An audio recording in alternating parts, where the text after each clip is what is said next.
Assalamualaikum warahmatullahi wabarakatuh. Bismillah, alhamdulillah, wassalatu wassalamu ala rasulillah Sayyidina Muhammad ibn Abdillah, la hawla wa la quwata illa billah.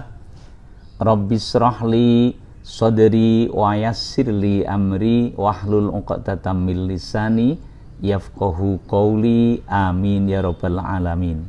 Amma ba'd. Anak-anakku yang dirahmati oleh Allah, yang saya cintai dan saya banggakan, alhamdulillah pada kesempatan hari ini kita bisa bertemu walaupun melalui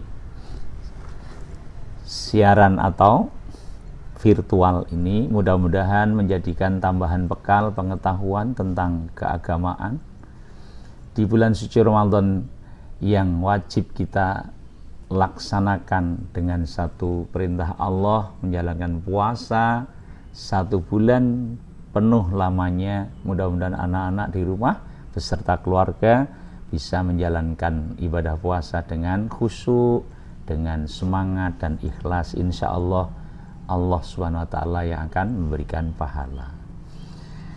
Anak-anak yang saya cintai dan saya banggakan,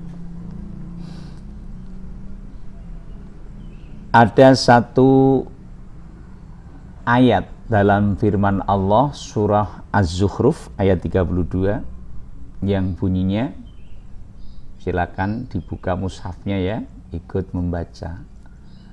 A'udzu billahi minasyaitonir rajim. Bismillahirrahmanirrahim. Ahum yaqsimuna rahmata rabbik, nahnu qasamna bainahum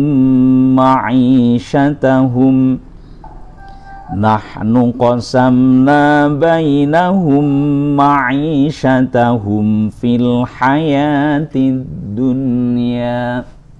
Shadaqallahul azim. Surah Az-Zukhruf ayat 32.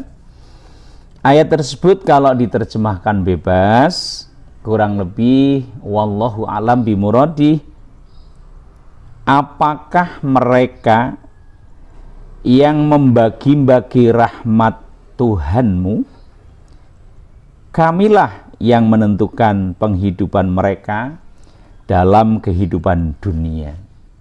Quran surat Az-Zukhruf ayat 32. Anak-anakku semuanya yang saya cintai dan saya banggakan, Hatim bin Asom itu berguru kepada gurunya yang bernama Imam Syakik al-Balkhi rahimahumullah. Selama berguru itu atau mondok jadi santrinya kurang lebih 33 tahun. Lama atau sebentar itu 33 tahun. Anak-anak di SMP saja paling 3 tahun nggih. Kecuali ada yang tidak naik, jadi kan mungkin bisa 4 tahun. Ini 33 tahun itu berguru atau bahasanya nyantri. Di antara hasil belajar yang sekian lama tahun itu, dapatnya ilmu itu tidak banyak. Tapi jangan bilang, mosok 33 tahun kok untuk ilmu sedikit. Nah, di sini nanti didengarkan ini apa yang terkandung dalam hikmah cerita daripada seorang alim ini yang disebut Hatim bin Asom ini, murid dari Imam Syakik al-Balkhi. Beliau menyampaikan hikmah yang sangat berharga. Beliau berkata, yang berkata ini Imam Hatim, kulihat banyak orang saling mencela satu sama lain, saling menjatuhkan. Ternyata muaranya adalah karena apa? Ada hasad, hasud ya, atau yang disebut dengki. Lalu kuhayati, kata Hatim, firman Allah Subhanahu wa ta'ala pada surah Az-Zukhruf ayat 32 tersebut tadi, tentang pemberian rezeki yang bahasa orang Jawa panduming saking Gusti Allah rezeki niku nggih. Beliau menjauhi sifat-sifat hasad atau dengki. Itu satu nggih. Ini ilmu yang luar biasa. Jadi mudah-mudahan menjadi obat hati ya, untuk mengobati sifat yang tercela atau akhlak yang mazmumah, yang tidak bagus itu. Satu contoh dalam pelajaran PAI kan ada akhlak yang tercela itu dengki atau hasad atau hasud.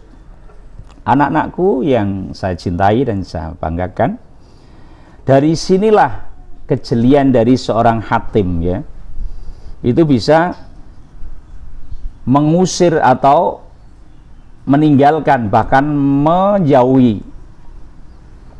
sifat-sifat yang tercela, yang seperti kalau di sini di dunia yang sedang marak ini ya, penuh fitnah, cacian, makian ya, fitnahan, itu suka nyinyir, menjatuhkan kehormatan orang lain, membuka aib orang lain ya, bahkan saling bunuh membunuh, adalah muaranya gara-gara ada sifat dengki di dalam hatinya.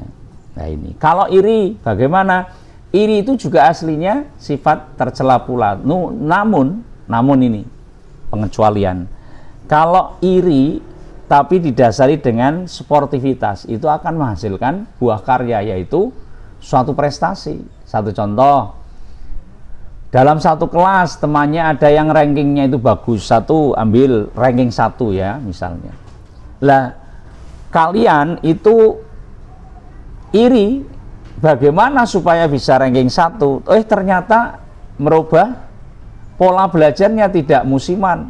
Jangan sampai kalau mau mid-semester atau PTS atau UTS baru semangat, nanti tidak semangat belajar lagi, giliran mau datang PAS atau UAS semangat lagi. Lah di sini tadi di materi pesantren Ramadan sebelumnya ada istiqomah. Itu namanya belajarnya tidak berkesinambungan, musiman atau bahasa Jawanya dongtek, itu otomatis berpengaruh pada prestasi kalian. Lah disinilah iri tapi ada rasa sportif ya, untuk merubah dari apa yang kita irikan dari teman kita itu tidak masalah, akan positif endingnya. Yang berbahaya iri namun disertai belakangnya itu ada dengki, lah ini yang berbahaya. Contoh, tetangganya bisa beli motor baru yang sekarang lagi tren kan, cari PCX apa itu. Lah anak-anak iri, tapi kalian kan belum bekerja menghasilkan uang, ya paling merengek-rengek, ngerayu-ngerayu orang tuamu suruh belikan PCX.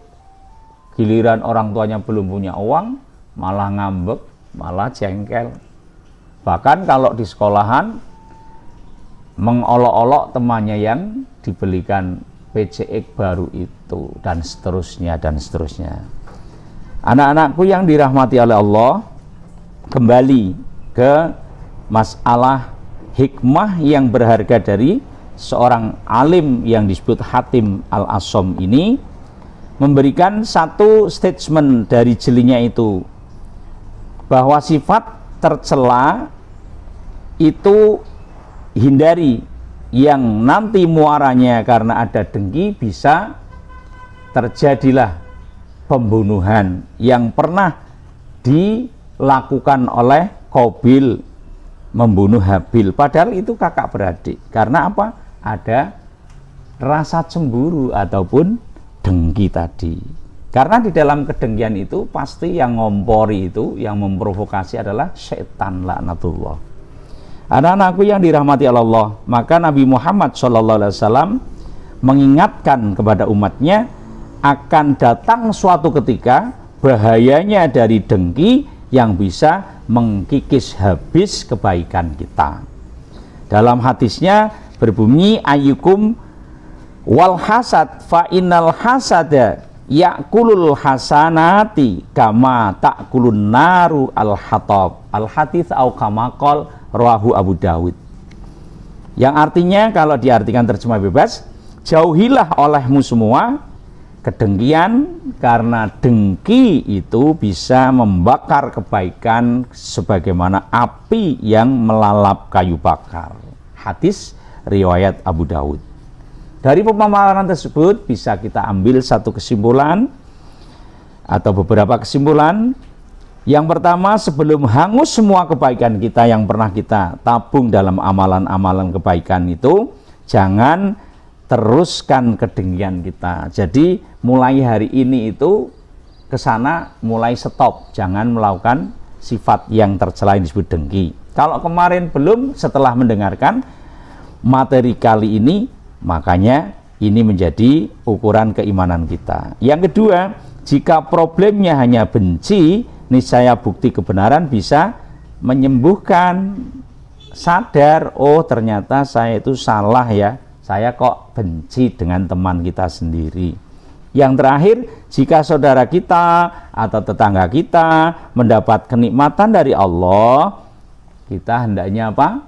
Katakannya Nabi, doakan kebaikan untuknya, niscaya kita pun akan juga mendapat kebaikan yang sama, karena doa yang kita sampaikan kepada teman kita, saudara kita, itu akan kembalinya kepada kita sendiri. Rasulullah SAW pun pernah berdoa seorang muslim untuk saudaranya dilakukan tanpa sepengetahuan orang yang didoakan itu, di antara doa-doa yang akan dikabulkan oleh Allah SWT dan akan diaminkan oleh para malaikat. Makanya kita akhlaknya ikut Kanjeng Nabi ya, anak-anak jangan pernah punya sifat dengki kepada saudara atau tetangga, bahkan teman sendiri. Hindari, jangan sampai diterus-teruskan.